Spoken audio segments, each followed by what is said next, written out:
James Charles is getting called out for admitting to lying about his past sponsorships, and people are not happy about it. It's a mess, so let's get into it. We've been talking a lot lately about influencers being dishonest and deceptive when taking sponsorships from brands. By now, we've seen it all. Them hiding their affiliations with the brand, inflating how well a product performs, and promoting products they secretly hate and know don't work. Something that's becoming more and more common on TikTok is influencers doing unsponsored reviews on a product. They're honest, they say they don't love the product until they land a sponsorship with the brand. Once they land a sponsorship, they'll turn around and push the product they once said they didn't like just because they're getting paid. I think the concealer is fine. I wouldn't be running to get it because I like a little more coverage with my concealer. You can kind of see a little bit of darkness still coming through, even though I did 2 layers. For the concealer, I'm gonna pass. I think it's just like a whatever concealer. It didn't cover what I like concealer to cover. Now I'm gonna go in with the Keep Me Covered concealer. This is full coverage. Look at my skin. And it's just whatever. There's way better affordable concealers, in my opinion, so. Now, normally influencers don't ever admit to doing this. It's usually the fans who catch on and connect the dots and call them out on it. Well, not this time. James Charles has admitted to promoting a palette that he thought was hideous. Back in 2017, when James first started really gaining a following, he teamed up with Morphe for the first time ever to promote their new palette. The palette was the 39A palette, also known as the Dare to Create, and it was for Morphe's holiday launch. James was in all their campaign pictures, and he did a video promoting the palette on his YouTube channel. And this is Morphe's first ever big launch like this, and I have the absolute honor of being able to actually model for the collection, and it was so much fun. Finally, the palette that I've been so excited to tell you about is the 39A, which is the Dare to Create palette. So this is the 39A right here, and if you'll notice, it is much bigger than the typical Morphe palette. And that's because if you open it up,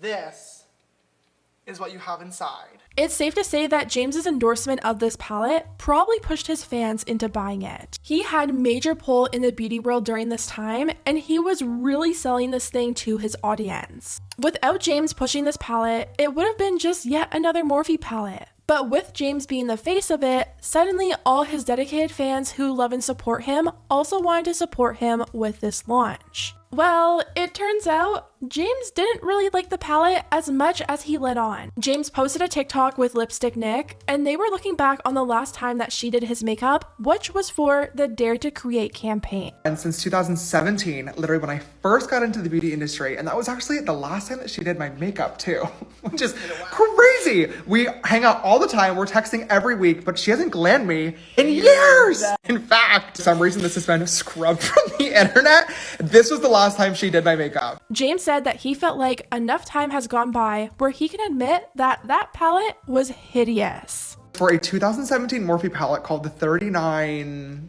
Dare to Create. How did you remember that? That's a good memory. Elephant, dude. Okay, but I think enough time has passed now where we can comfortably say that palette was idiot.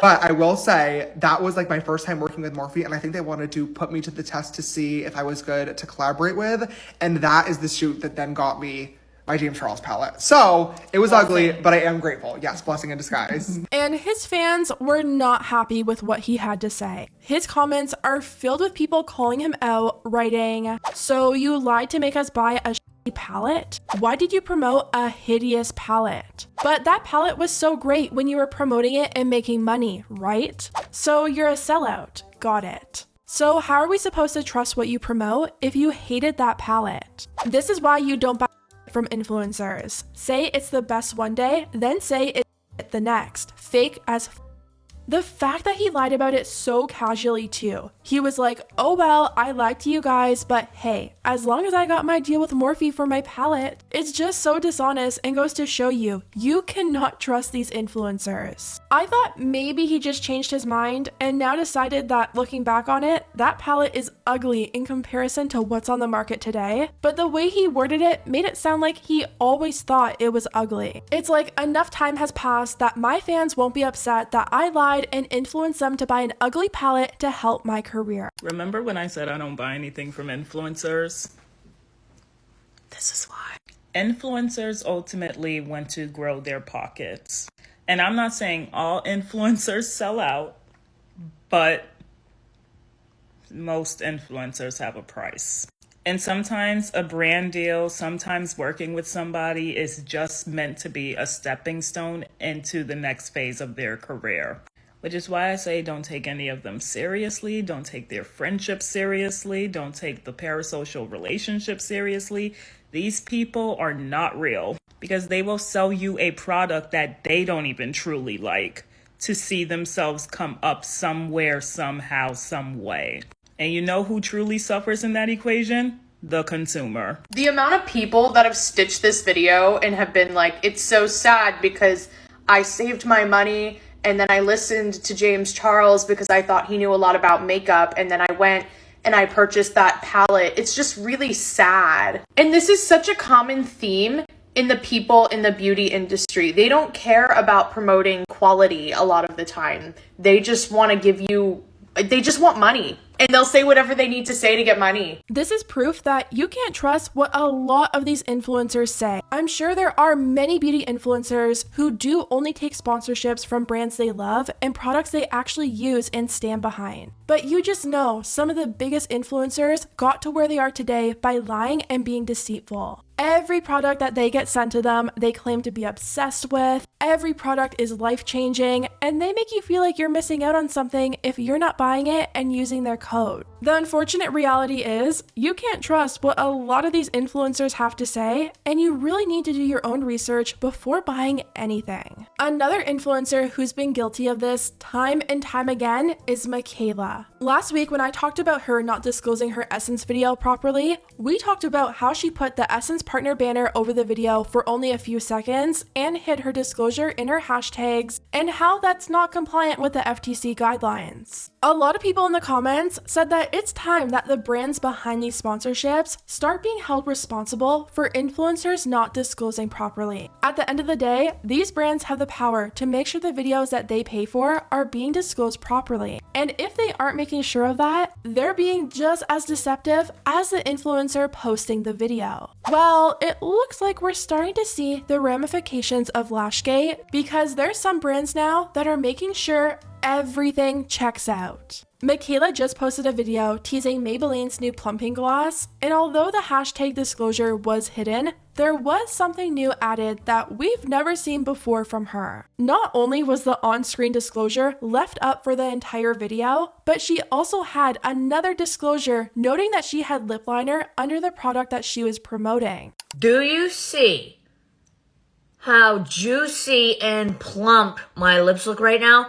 I can't show you though because it's from Maybelline, but it's not out yet. But it's like affordable drugstore.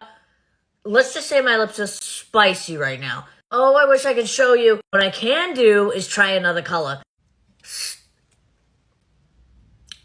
What?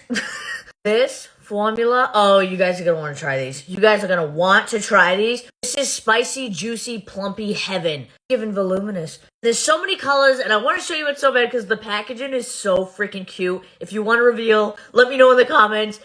But I know you guys are going to freak over these. That is disclosure. That is what Lashgate should have been. Macleod should have had L'Oreal partner printed on the entire video with a disclosure of her wearing the false lashes. Obviously, Maybelline did not want to end up in the same situation as L'Oreal, and they must have made sure that Macleod put that over her video. I really don't think this is a case of Macleod finally learning to disclose properly and suddenly turning into an honest influencer. This was the brand's doing. If the brands don't make sure that influencers are being honest, they're gonna try and get away with whatever they can. She recently did a sponsorship for Marc Anthony, and of course, no verbal disclosure, no written disclosure, and the one disclosure that she did have was hidden in the hashtags. So it seems like brands need to be the ones stepping up and making sure the ads that they're paying for are properly disclosed. I feel like it's going to be so much easier for the FTC to go after brands that aren't making sure of that, rather than going after each individual influencer. So who knows? Maybe we'll start seeing a shift as more and more brands start to realize that the FTC might be catching up to them.